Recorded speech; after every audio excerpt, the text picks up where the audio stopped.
नमस्कार दोस्तों। आज इस वीडियो में हम आपको वैशाख माह में सुनी जाने वाली बांदरी की एक अद्भुत कहानी सुनाएंगे। एक राजा था। वह वैशाख माह में प्रतिदिन ब्रह्म मुहूर्त में उठकर गंगा जी में स्नान करता था। राजा का आदेश था कि मुझसे पहले गंगा जी में कोई भी स्नान नहीं करेगा। राजा जब गंगा जी में स्नान करने जाते तो उन्हें प्रतिदिन शांत जल के स्थान पर हिलता हुआ हलचल युक्त जल दिखाई देता था। तो राजा को संदेह होता था कि निश्चय ही मुझसे पहले कोई प्रतिदिन गंगा जी में स्नान करता है। अतः राजा ने नदी के तट पर पहरेदार बिठा दिए। गंगा जी के तट पर एक वृक्ष था। उस पर एक बंदरिया रहती थी। वह प्रतिदिन राजा के स्नान करने से पूर्व स्नान करके वृक्ष पर चढ़कर बैठ जाती थी।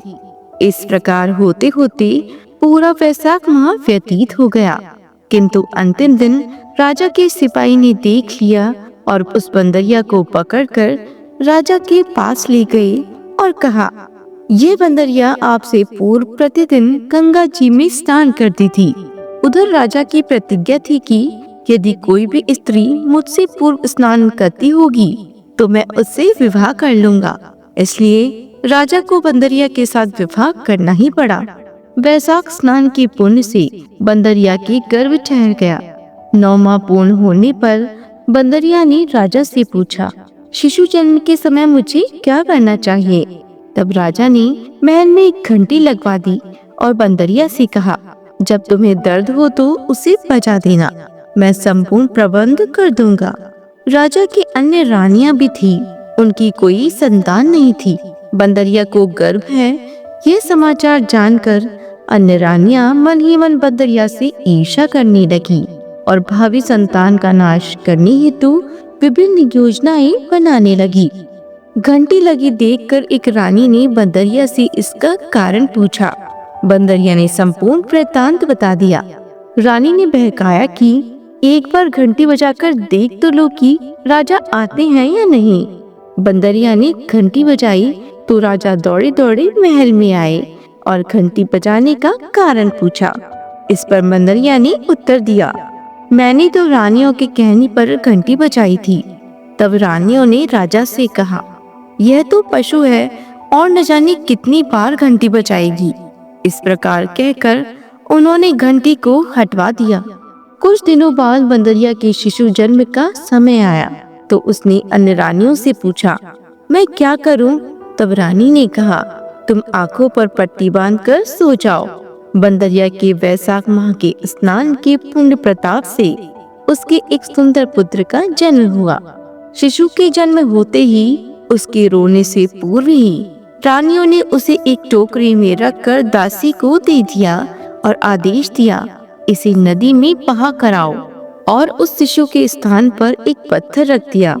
राजा को भी कहलवा दिया कि बंदरिया ने एक पत्थर को जन्म दिया है। राजा ने सुना तो उन्होंने भी संतोष कर लिया। जब दूसरी रानियों के संतान नहीं है तो यह तो बंदरिया है, इसके क्या संतान होगी। उधर दासी ने उस सुंदर शिशु को नदी में न बहाकर कुम्हार के खंडर में रख दिया। दूसरे दिन कुम्हार कुम्हारिन खंडर में आए तो वहाँ एक सुंदर शिशु को रोते हुए देखा। कुम्हार कुम्हारिन भी निसंतान थे। उन्होंने उस शिशु को अपने लिए भेजी गई भगवान की भेंट माना और बड़े प्रेम से शिशु का पालन पोषण करने लगी। कुछ बड़ा होने पर बालक को ये ज्ञात हुआ कि वह रानी बंदरी का पुत्र है, जिसको रानियों ने मरवाना चाहा था। एक दिन वह बालक कुम्हार के बनाए हुए मिट्टी के हाथी घोड़े लेकर पनघट पर जाकर बैठा और दासियों को देखकर कहने लगा, आओ रे मेरे मिट्टी के हाथी घोड़े पानी पियो। जब दासियों ने ये बात सुनी तो वह हंसने लगी और बोली, अरे मूर्ख, कभी मिट्टी के हाथी घोड़े भी पानी पीते हैं क्या? इस पर उस बालक ने कहा, कभी बंदरिया के भी पत्थर जन्म लेता है क्या? उस बालक की यह बात दासियों ने जाकर महल में कही। तब रानियों ने दूसरे दिन विष मिलाकर लड्डू भेज दिए। ईश्वर की कृपा से लड्डू गोंद और बादाम के हो गए और उन लड्डू को खाने से उस लड़की की मृत्यु नहीं हुई। यह समाचार दासी ने रानी को कहा और रानी ने राजा से कहकर कुम्हार को देश निकाला दिलवा दिया। कुम्हार कुम्हारिन वन में रहने लगे। तत्पश्चात अगले वर्ष चित्र माह में माता गणगौर के पूजन का दिन आया तो वह बंदरिया का पुत्र 108 करवे और 108 गोली लेकर तथा घड़े में पानी भरकर बगीचे के बाहर बैठ गया। उधर राजा और साहूकार की पुत्रियां गणगौर बनाने के लिए मिट्टी लेने के लिए आई तथा बगीचे में खेलने और झूलने लगी।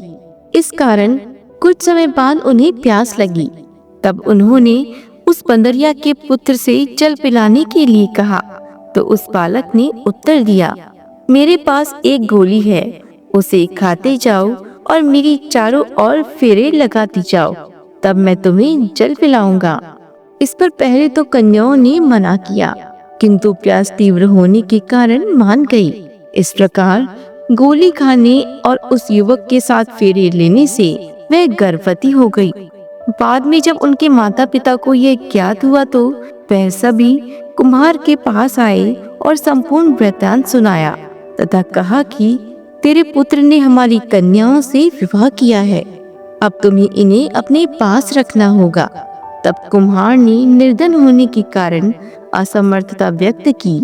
2 कन्याओं के माता पिता ने बहुत सारा धन देकर अपनी कन्याओं को कुम्हार के घर फिदा किया और कुम्हार के घर 108 बहुएं आ गई और कालांतर में उनके 108 ही पोते हो गए। कुम्हार ने समस्त नगरी को भोजन हेतु निमंत्रण दिया और राजा को भी बुलवा दिया।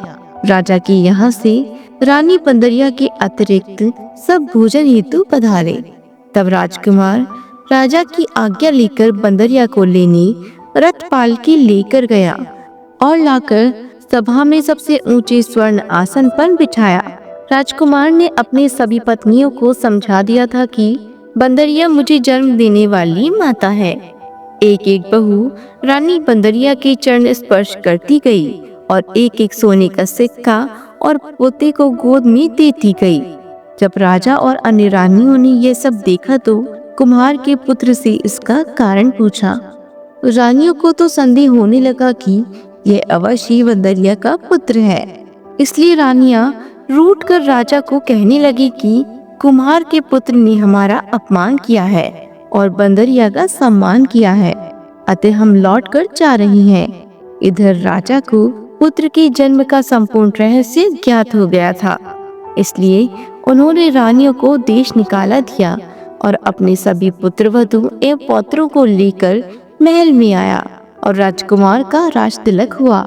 कुम्हार कुम्हारिन को राजकुमार ने महल में रहने के लिए निवेदन किया, किंतु वह नहीं माने। तब राजा ने उन्हें ढेर सारा धन दिया। वैशाख स्नान का इतना महत्व है तो सबको वैशाख स्नान करना चाहिए। बंदरिया ने वैशाख स्नान किया तो उसे राजा का राज्य, पुत्र, बहुएं आदि प्राप्त हुई। हे ईश्वर, जैसे बंदरिया को पुण्य मिला, इस प्रकार हमें भी पुण्य देना, सभी की मनोकामना पूर्ण करना, सभी पे अपनी कृपा बनाए रखना। धन्यवाद। आशा करते हैं कि आपको यह कहानी पसंद आई होगी। इसी तरह की और भी कहानियों को सुनने के लिए हमारे चैनल को लाइक, शेयर एंड सब्सक्राइब जरूर करें।